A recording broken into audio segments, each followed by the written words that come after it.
어찌하다 보니까 사진이 111강으로 전체적인 과정은 다 마쳤습니다. 원래는 몇 명의 사진가들이 뒤에 있는데요.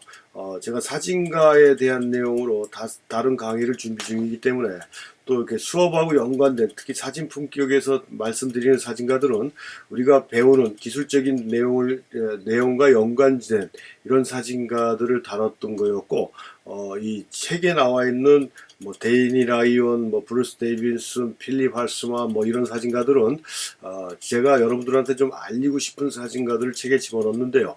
이번 강의에서는 그분들은 빼고 이 사진가 강의를 새롭게 만들 때 그때 요 나머지 사진가들에 대한 설명을 일단 해드리기로 하고, 이 111강의 강의 내용이 생각보다 약간 부족한, 제가 해놓고 나면 항상 모자란 부분이 있고 아쉬운 부분이 상당히 많이 있는데요.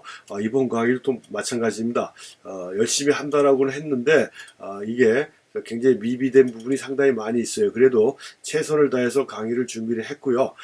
이 강의를 마치는 입장에서 제가 여기 써 있지만 여러분들한테 몇 가지만 더 강조하려고 이 마무리 강의를 하고 있는데요. 사진에는 절대적인 원칙이 없다. 그러니까 남들이 이렇게 해야 된다, 저렇게 해야 된다라는 상황에 여러분들이 끌려다닐 필요는 없다라는 얘기고요. 제 강의를 제대로 듣고 이해를 하셨다 그러면 내가 원하는 대로, 내가 하고 싶은 대로 하시면 된다라는 얘기입니다. 근데 제가 다른 강의할 때도 매번 얘기했던 거지만 알고 못하는 거하고 알면서 안 하는 거하고는 천지차이기 때문에 사진에 있어서, 사진은 종합적으로 제가 뭐라고 얘기했습니까?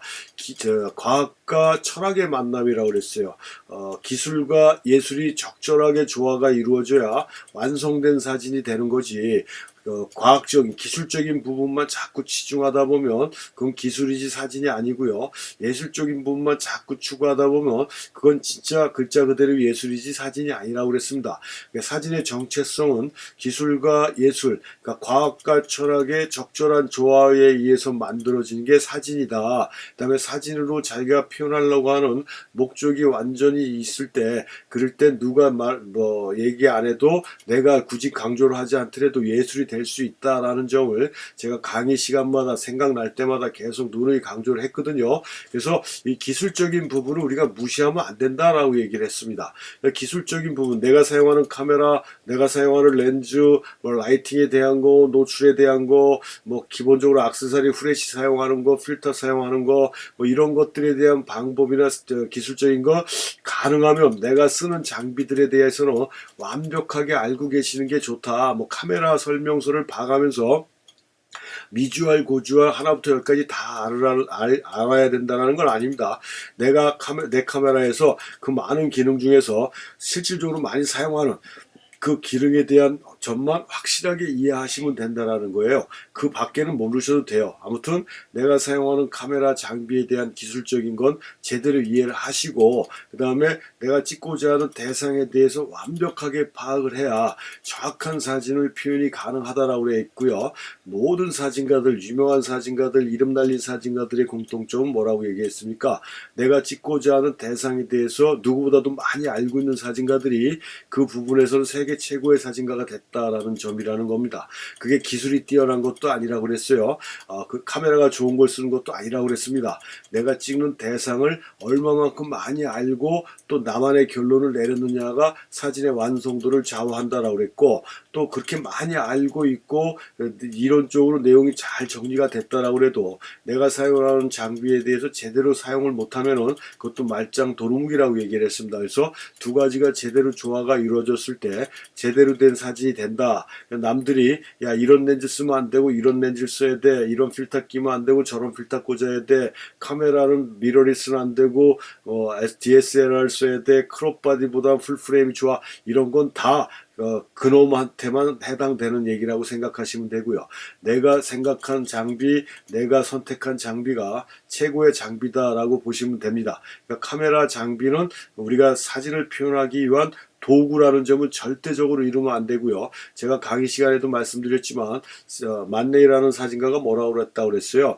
화가들한테 무슨 붓대 무슨 물감 쓰냐고 안 물어보고 문필가들한테 무슨 타자기를 쓰느냐, 그러니까 무슨 그 워드 프로그램을 쓰느냐 물어보는데 왜 사진가한테는 카메라 못 쓰냐고 물어보냐라는 점이 여러분들도 그 말을 명심해 두셔야 된다는 얘기고요. 그래서 모든 게 다 정리가 되면 로버트 카파 말을 또 가슴에 새겨갖고 네 사진이 마음에 안 드냐? 지금의 위치에서 한 발짝 더 들어가라 라는 식으로 불필요한 요소는 화면에서 최대한 빼면 그게 가장 완성된 구도라고 얘기를 했습니다.